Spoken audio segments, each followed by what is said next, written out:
Welcome everyone. 44 episodes in, everyone. And we got some news. We got some stack of comics from Third Eye Comics. Shout out to them for this week. And let's get right into things.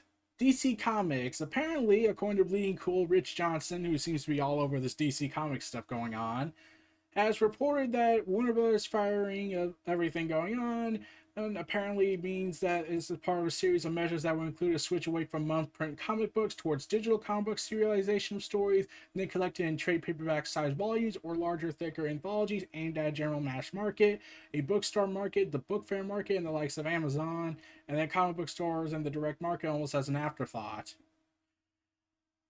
Yeah, so the content being published and publicized will be pulled back to characters and storylines that have a big multimedia presence. So if we were to basically guess everything according to them, they're saying Batman, Wonder Woman, Superman, Flash, Green Lantern, Harley Quinn, Justice League, and Suicide Squad. Um yeah, this is the thing I'm a little worried about hearing about all this. The so when you're just making a shared universe with so many characters and it's only being boiled down to like a sprinkle filled amount of people and characters doesn't really make a do not a shared universe make, because there are certain books that sell really well that are not in pop culture osmosis, like Hawkman. Did anyone know who Hawkman was, even with the Justice League cartoon? And then the continuity about his history was a royal messed up thing, and then Jeff Johns had to fix that, and then they had to do it again, and then they went with the reincarnation cycle, which they recently destroyed.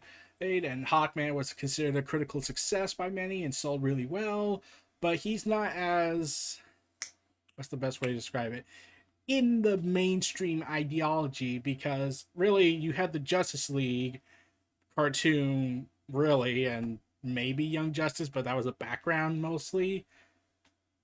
So you got that, and it's like, well, how do we tell this story correctly and whatnot? But the idea that they're just gonna throw so much stuff away, like Nightwing, Batgirl, Stephanie Brown, spoiler, like,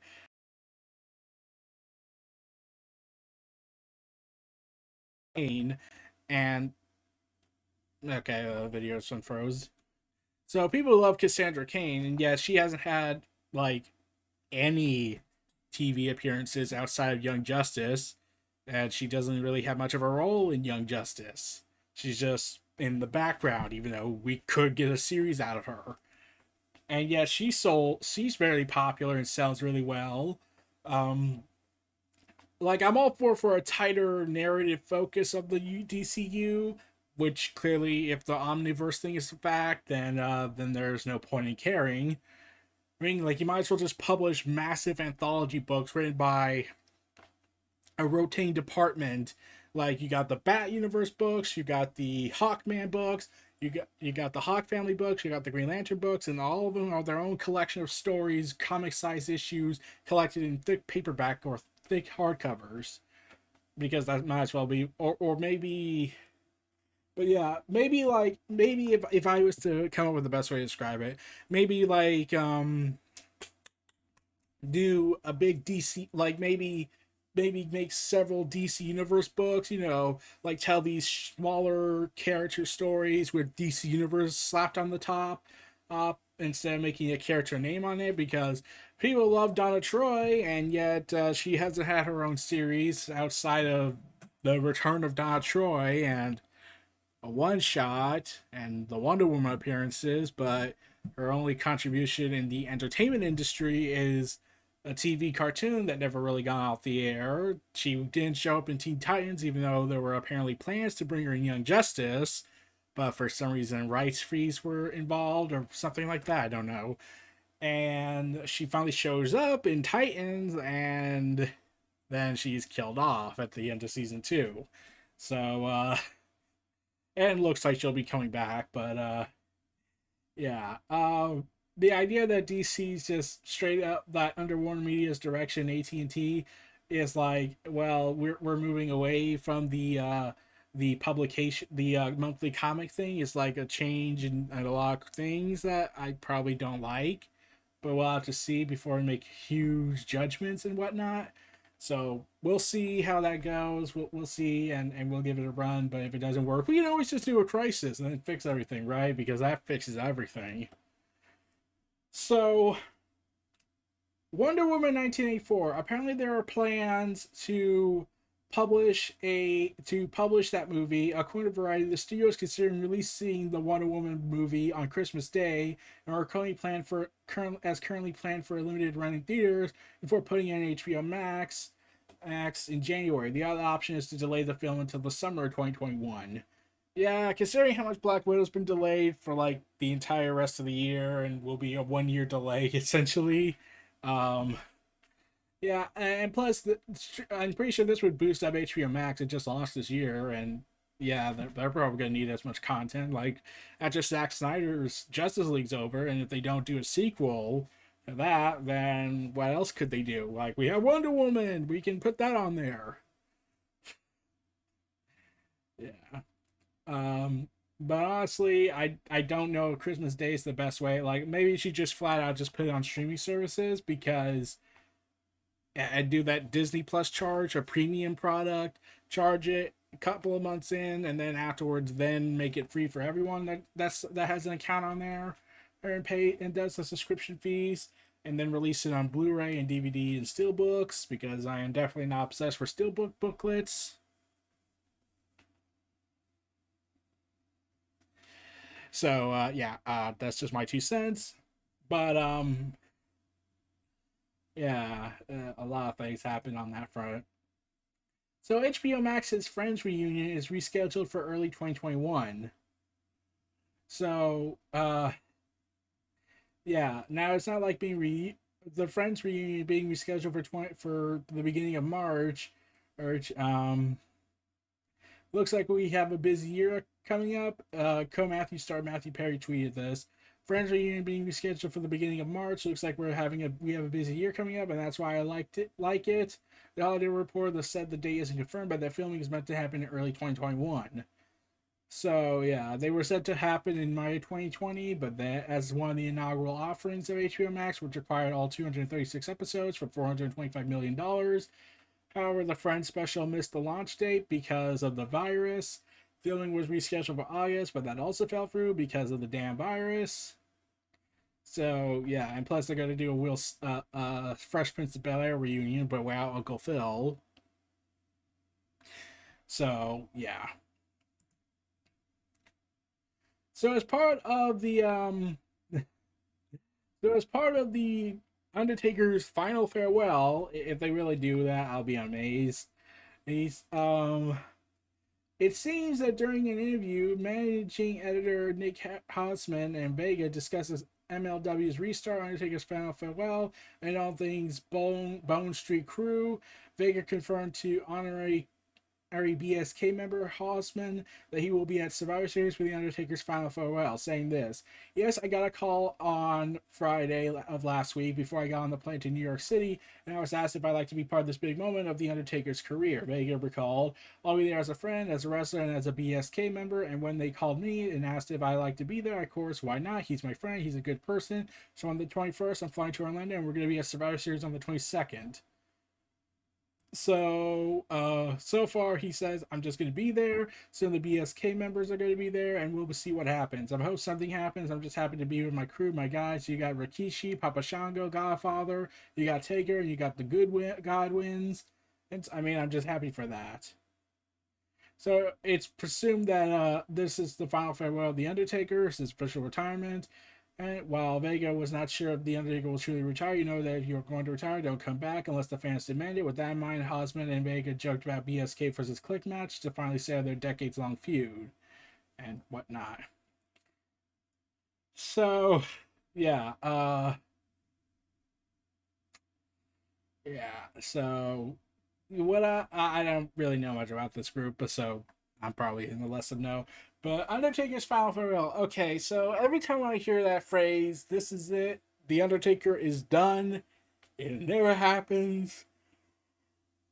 mostly by Undertaker's choice, mostly by Vince's forceability and other forces known as the Prince of Saudi Arabia, and what led to almost the Undertaker's death and Goldberg's death, and Goldberg gets rewarded for attempted murder. God damn it! Because the Prince is a psychopath, it seems. So yeah, I really don't like remembering that part, but yeah. So yeah, they are going to be at the event. Let's hope it's an honorary ending and not a let's force the agenda of having a storyline come up and happen and have him fight one more time again and then again and again and again and again and again and again until his bones dry up and he turns into dust. Vince McMahon, Tao of McMahon, issue 64. So AEW has announced a new signee. After making her AEW debut last night, Jay Cargill is all elite. So she showed up, cut a promo on Cody Rhodes, and basically and had a conversation with Brandy Rhodes, and she is hinting that, as she suggested, that the giant killer, Cody, is going to be fighting a real giant, the real star, Shaq.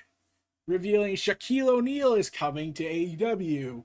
Now, I had very mixed opinions about this idea, mostly because yes, I understand it's very WWE-ish, because WWE loves mainstream attractions on their shows, because of course they did. But here's what I thought when I heard this. So this is what I wrote on Twitter. Let's get something straight. I'm not against the idea of Shaq showing up and doing some stuff. My hope is that AEW uses him as a platform to put their actual wrestlers over, as opposed to just letting Shaquille O'Neal hog the spotlight. Plus, this could get audience mainstream interest in the promotion, which is desperately needed. So yeah, and then I had a talk with somebody, and they said, and I just said, if it is used more as a platform for the actual performance, as opposed to, say, put Shaq in a high position at a major pay-per-view, then I'll be okay with it. He said he doesn't like it. I get it. And I also did tell him that it keeps Cody away from Darby Allin's TNT title reign for a bit, which he said was a positive because Cody needs a break from the title. So, yeah.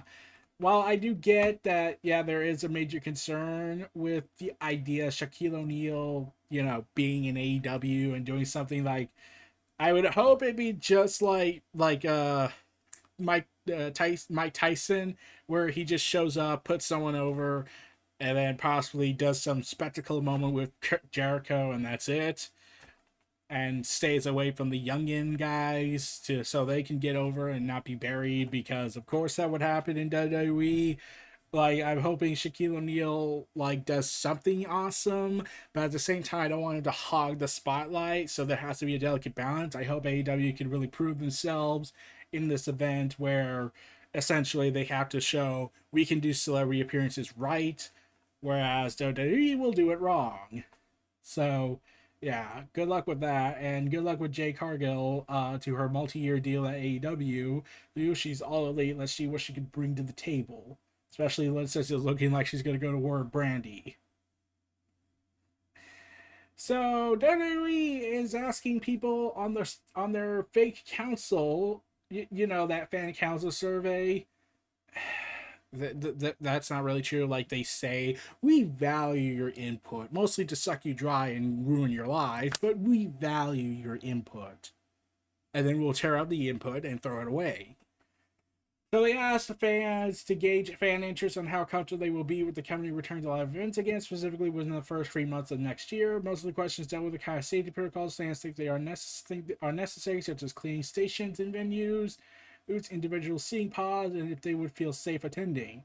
One question the survey asked, assuming that a WWE live event will be coming to a local venue between January and March of 2021, how likely would you be able to attend a live event?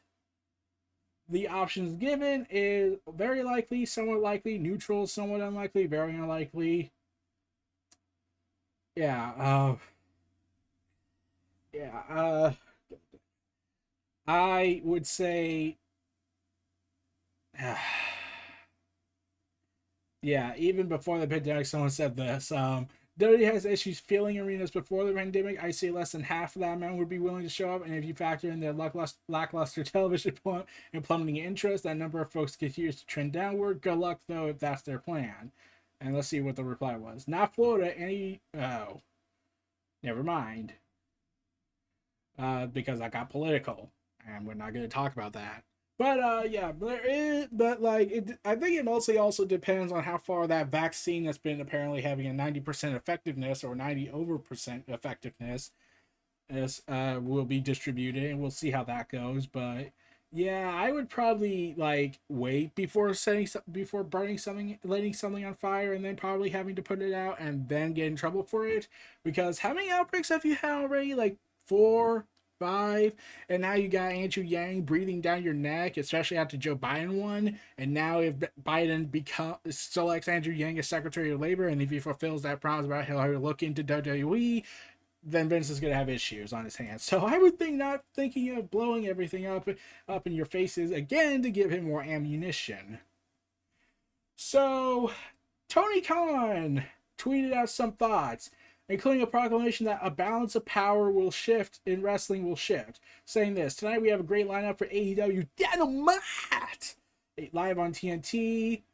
For the rest of 2020, AEW will keep delivering great matches on Wednesday night. Plus, there will be massive surprises ahead. Please join us on TNT tonight. The balance of power in wrestling will shift tonight.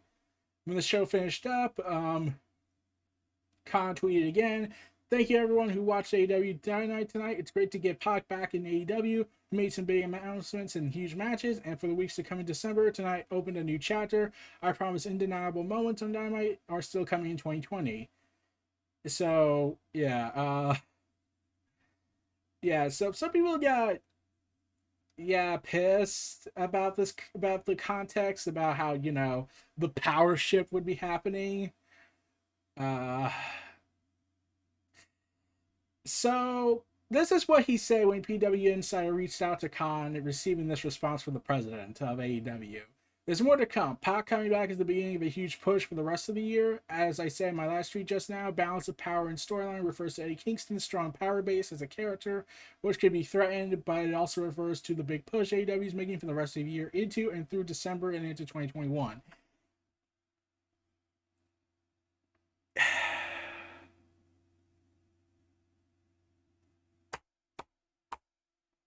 Okay, Khan,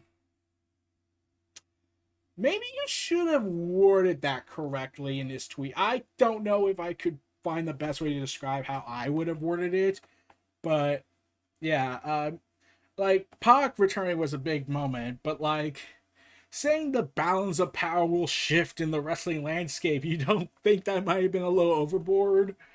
Okay, if he had reworded that tweet a lot more, maybe he could say, after AEW, the balance of power has shifted in the company, and much more is laid ahead, and I believe that more will be laying ahead for us. Maybe we could have done that, because Shaquille O'Neal is coming, and he looks like he's going after Cody Rhodes for the Giant Killer thing. But yeah, Tony really should be careful how he writes stuff. It's best he's not making insults or degrading people, but yeah, he should probably not go to hyperbole, because not everyone watches AEW and will be told, oh, there's gonna be a massive balance of power shift in AEW. Quick, you gotta watch it, and nothing happens. That indicates that. Some people thought there was gonna be a general manager, honestly, after the Elite GM mode was announced. But yeah, Tony, you seem like a nice guy, honestly, you really do. But you really should have thought that through. Oh, man. So the continuing weirdness on this is Lana is getting this big push. I think she's mostly been slammed through the tables before comedic effect, because I will somehow make a superstar out of her, because damn it. So okay, this is my problem. Okay, Vince.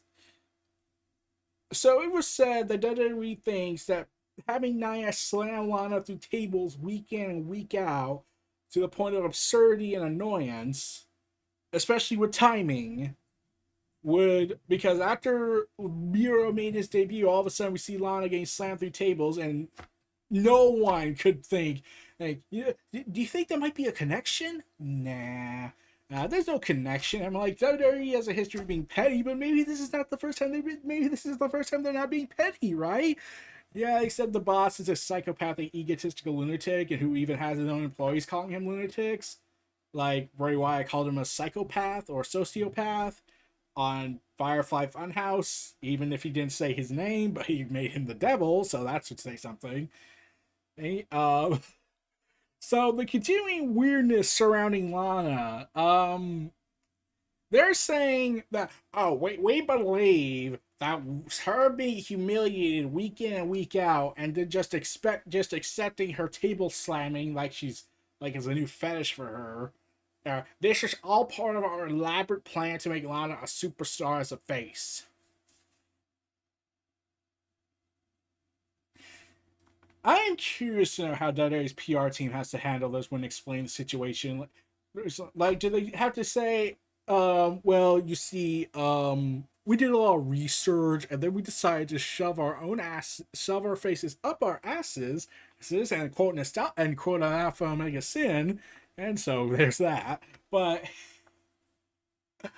I'm like, that can't work. Like, you want to know why guys like The Rock, why Asuka, why Stone Cold, like even now Roman are so popular and have been and whatnot. Like, fans are invested with Asuka because of NXT's hard work with her and the struggle she went through on the main roster, because you clearly had a prejudice towards the Japanese fans.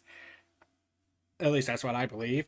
But and fans knowing that she is capable of being a great talent and great star. People like Roman now, because of the performance and stories he's been given and the material he's able to work with Paul Heyman.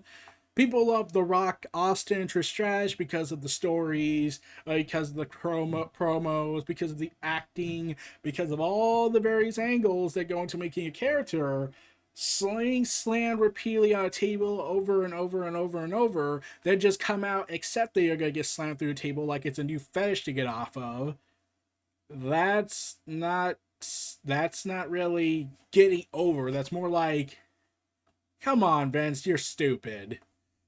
And now, as part of this bizarreness, WWE has announced with Lana, revealing that the upcoming special on the WWE Network is in fact a documentary, a WWE Chronicle about her journey to Survivor Series.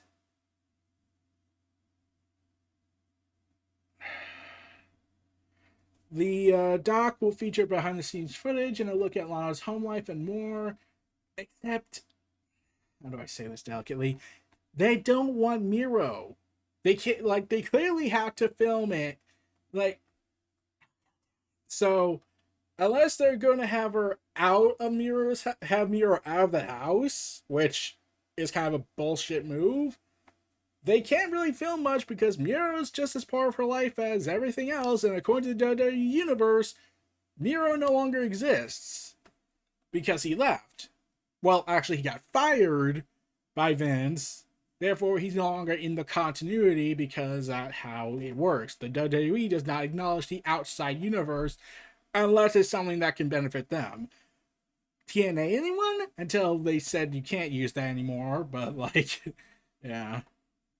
So I don't see how this works. I don't see how making a Chronicle documentary can work with making Lana popular if nothing you've done really makes her popular or relatable, other than, wow, Lana, you are the subject of Vince's vindictiveness, and he's taking it out on you just to hurt Rusev, which is pathetic.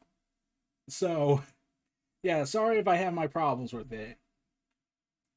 So, Cody Rhodes joined Tony Schiavone and Aubrey Edwards to kick off season 2 of the podcast AEW Unrestricted. Yeah, so apparently Cody reveals that Tony Khan wanted to take a chair shot used in the Shawn Spears spot. Remember that incident where Cody got hit in the head with a chair and whatnot? Well, AEW didn't really help matters with their tweet where they said, Cody wants to say that taking chair shots can be safe, even though that's not what Cody said. Cody clarified in a tweet responding, saying, you guys hit and miss. What I said was taking it that you could use a prop chair to be safe, not an actual steel chair. But, not every fan does that. And, the ones who want to have something against AEW, then social media sucks and someone made a typo error. But, we can't have those logical deductions. So, yeah, it's just a bad situation on that all around. So apparently, according to Dave Meltzer, the original plan was for Moxley's next title defense to be against Lance Archer, a match that was teased during last Saturday's AEW Full Gear pay-per-view. During a backstage segment at the buy-in, AEW announcer Alex Abrietz mentioned how Archer was standing in the wings to face the winner from the Moxley Kingston main event match. The match again was teased when they cut a promo at Full Gear with Archer and Jake Roberts.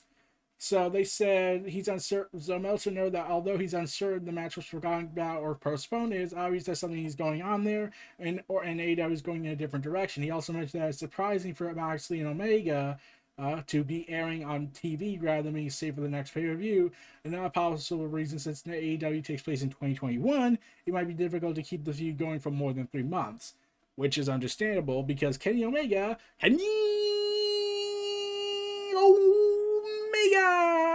takes on Jon Moxley for the world title on December 2nd. So get ready for that. And yeah, I applaud AEW for their long form storytelling, but I don't know how you can keep, at best they could probably keep 6 months, but when this is the world title but there's usually interconnected storylines going on. And considering there's a leaderboard system, I don't know if that's still being enforced as much, but considering there's a leaderboard system, that could change everything. So, yeah, I think they just want to get this part of the plan over with, and they want to build up to it. And I get it, but so yeah, it's gonna be insane. So it's gonna be insane when that match comes. So yeah, it's gonna be fun when I see that match. So Disney has been debating a year ago, and they have now passed 70 million subscribers.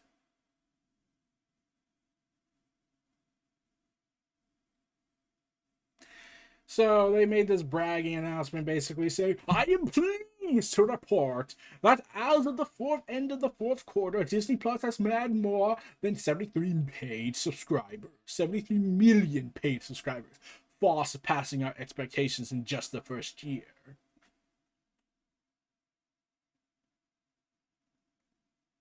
So their expectations was lower. Yeah, good luck with that. Wrestling for many is a niche market, especially now more than ever because they're very fractured its industry. But here's what I'm just gonna say. Disney, I would be surprised I wouldn't be surprised if you had thought it was going to be 100 million within the first year or so. Because let's be real. Disney is the Mongolian Empire. Their reach has expanded very far into the markets. They dominate the comic book market thanks to Marvel. They dominate the film industry with their multiple buyouts, such as Fox and Lucasfilms, Fox especially. They own the TV networks. They own so much, and it looks like they're gonna dig into wrestling a little bit. Marvel seems to be playing a Disney wrestling buyout, not buyout, like a wrestling promotion. We're working with AAA, so expecting Sam to go there. And they got expectations for this Disney Plus streaming service. Okay, what do you project? We made billions and billions and billions and billions and billions of dollars off of our content. We've distributed in theaters, TV, advertisements, and all that. And our toys. How can we top it? How much do you suspect? What do you project? Less than 70 million. Okay, I get the feeling this is bullshit. I actually think they anticipated 100 million, but they're just lying to their investors just to make a just to make easy money because they know that they would have made this much, and if they say it was just going to get to that much, they want to say we exceeded our expectations.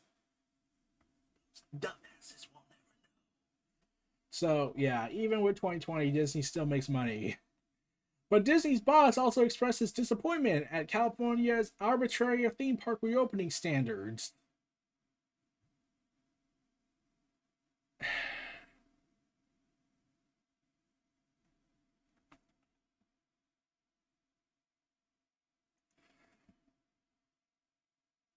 Look, and Disney CEO Bob, I'm not pronouncing his Chapier, I think, called the state's reopening restrictions arbitrary and accused the state of destroying local small businesses after nearly 8 months of closure. Wait, what? Okay. Um, you had something maybe when you just said the restrictions were arbitrary, even though there's clearly a reason for COVID safety, especially now more than ever since we reached over 100,000 cases in 24 hours. But fuck that. No, no, no. Saying California is gonna stomp on the little guy, on the miniature people, on the small businesses. And I'm thinking, why did you care? You'll just buy them out. You'll buy out the territories. You'll probably be interested in government power eventually, or if you already have it. But when did you care for the little guy nowadays? You're the massive conglomerate, the monopoly, the establishment. If anything, you're destroying the small businesses. If you bought out Amazon, I'm pretty sure you win. You win the whole world. You just need to get into politics. So, yeah, I'm calling bullshit. So, there's explanation going on that when Pixar's movie Soul will be free for Disney Plus, why, um, they're saying, okay, let's see, where we see the. So, from a studio content standpoint, we are very pleased with the content of Mulan, etc., etc., etc. And as you remember, that was our very first foray into the strategy of Premier Access. Unfortunately, the title caused some controversy, both in the US and internationally, shortly after we released it. You mean that it sucked? I'm like, China was probably pissed, but maybe because it sucked and no one wanted a remake in live action. Yeah. So we saw enough of the very positive results that before the controversy started to know that we've gotten something here in terms of Premier Access strategy. Yeah, you have everything. In terms of Soul, we also realized that part of the lifeblood of Disney Plus is sucking people dry. I retract that statement. Is providing great content to the base level subscribers that are in there. So the idea is that what we thought it was a really nice gesture to our subscribers to take Soul during the holiday period and provide that as part of the service. Oh, a nice gesture, like a pat on the head, like you gave us our money anyway. We win either way. Yeah. So, anyways, Nintendo Switch has been quietly dominating the market. So 2 years straight, Nintendo Switch is the best selling console for almost 2 years straight. Okay. Especially in 2020, has allowed the company to raise its profit forecast from 300 billion yen to 450 billion yen, and a 50% increase and whatnot. It surpassed the lifetime sales of the NES, and there's no indication that these numbers will slow over the holidays. Yeah, considering everything kind of went into the gaming industry's favor, except for game development, but like everyone's gonna be home, especially now more than ever, since it looks like we're gonna probably head into lockdown again because the virus is resurging in a way that can never be unprecedented for like about the next several years, probably. I'm pretty sure we'll find a way to accelerate the process and screw everything up. So yeah, it made sense. Also, Ghost of I'm not gonna try to pronounce it. Is the fastest selling original PS4 exclusive, 5 million copies sold since July. So congratulations. It's the fastest selling first party original PS4 game with more than 5 million copies sold since its debut in July. What an incredible achievement by Sucker Punch Productions. Herman Hulst also announced on tweets in his Twitter account. I haven't played the game, so I don't know much of the experience. But November 12th, GTA has announced that you can claim double rewards in casino story missions, $1 million for logging in, and more. Yeah,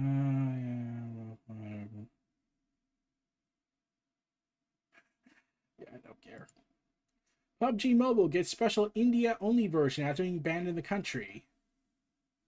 So it was banned in September, and not long after that, the company behind the Battle Royale game, PUBG Corporation, began figuring out how to get the game back into the hands of players in the country. As reported, PUBG is set to make a return sometime in the future as a new game called PUBG Mobile India, and this version of the game will be exclusive to that country. PUBG did not share any details about when it plans to release the game, though it did, however, announce that it and its parents' company plan to invest $100 million into the Indian video games, esports, entertainment, and information technology markets, and will employ over 100 people in the country as part of the investment as well.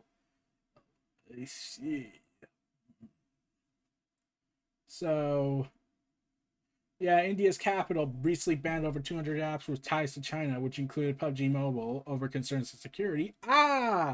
So it's related to the tensions between China and India and their history of not liking each other. Got it. So they're basically trying to find a way to work around it. Deathloop is officially confirmed for a May 2021 release. A May 21st, 2021 release date for Deathloop, coming to PS5 and PC. Pre-orders for Standard Edition or Deluxe Edition and for PS5 and PC are available now. Oh, and obviously the Standard will sell for $60.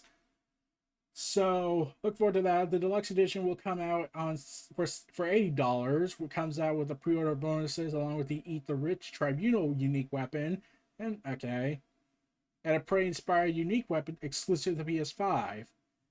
So Deathloop is coming. Get ready for that, everyone.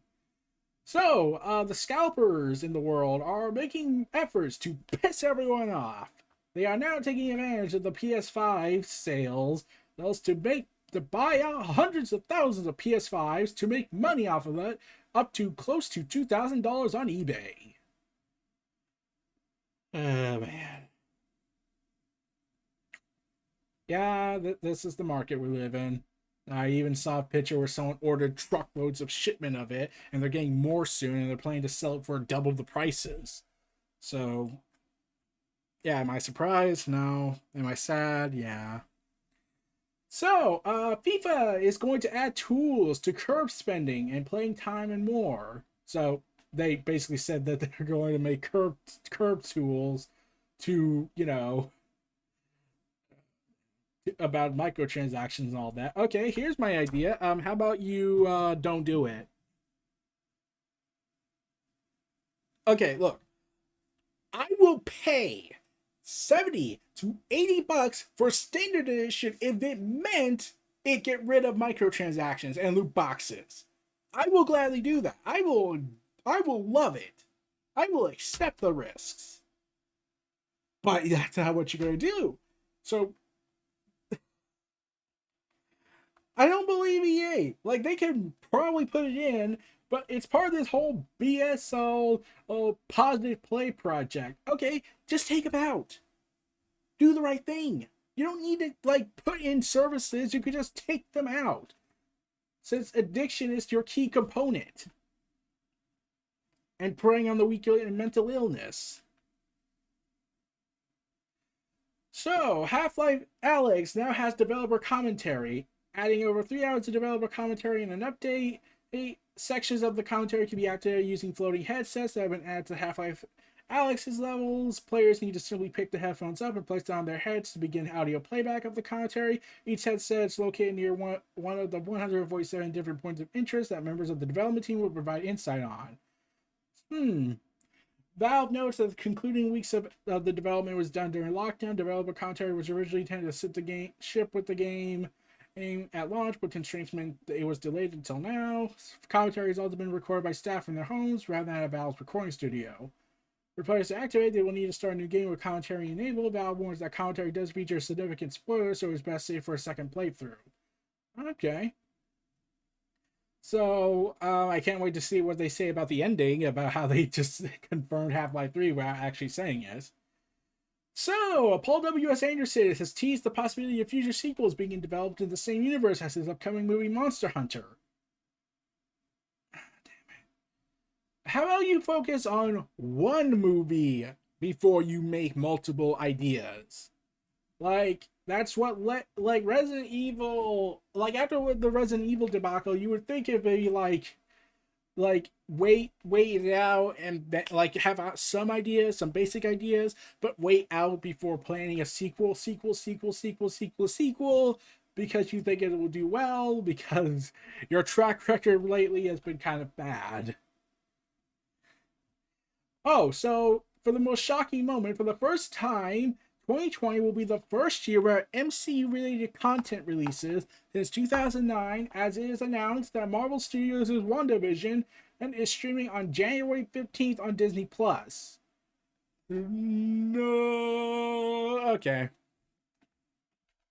Uh so yeah, WandaVision is a sitcom action adventure thing, even though I keep looking at it and think it's going to be a horror story. Uh yeah. So the TCMCU begins on January 15th. Now, can we get the other MCU characters on Netflix on the universe? Because I want to see that, damn it. So, every gun in Call of Duty Black Ops Cold War uses PS5 haptic feedback differently. Variety is the spice of life. So, apparently the haptic feedback will have different effects on the PS5 for Call of Duty Black Ops Cold War. Or Treyarch's been doing that and to bring realism to the arsenal. And I'm just thinking to myself, okay, realism, that's cool. How's the game? Is it good? Is the story content good? Is the content? Is there not that many bugs? I'm like, you could do the realism as much as you love, but if there's no gameplay, good gameplay and good content and content that doesn't get micromanaged by microtransactions, I will not care. So yeah.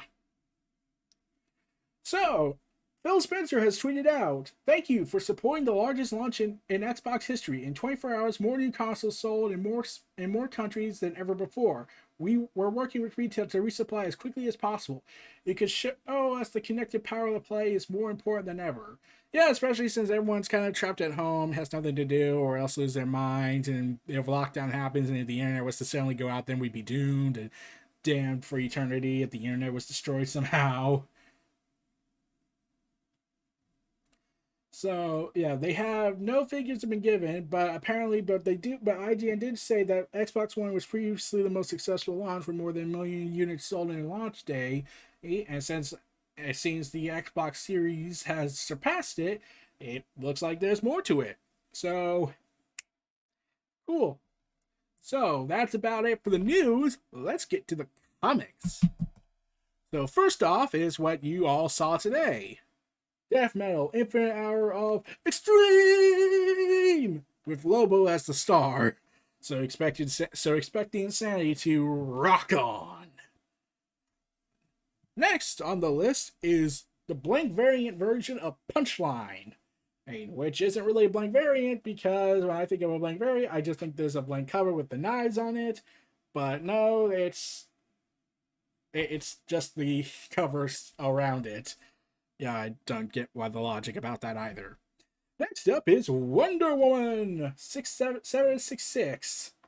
It's variant cover. Yay! Awesome, yeah. The continuing adventures of her and Maxwell Ward's battle for whatever. We got more Dawn of X issues, Marauders, New Excalibur, and Wolverine. Phoenix variant. And I got a variant for Marauders, which is showing spilled wine and I got it, and the God of Fire lady from X of Swords' creation book. I really need to get back into the swing of things.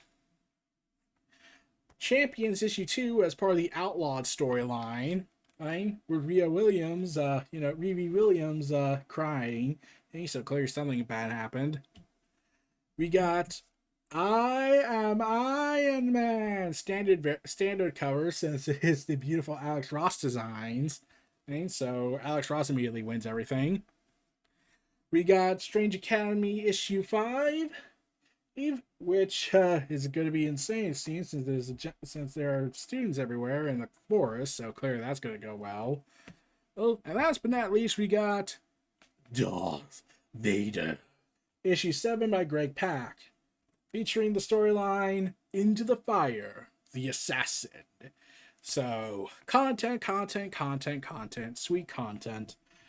We all love content, right? We can't get enough of that sweet content.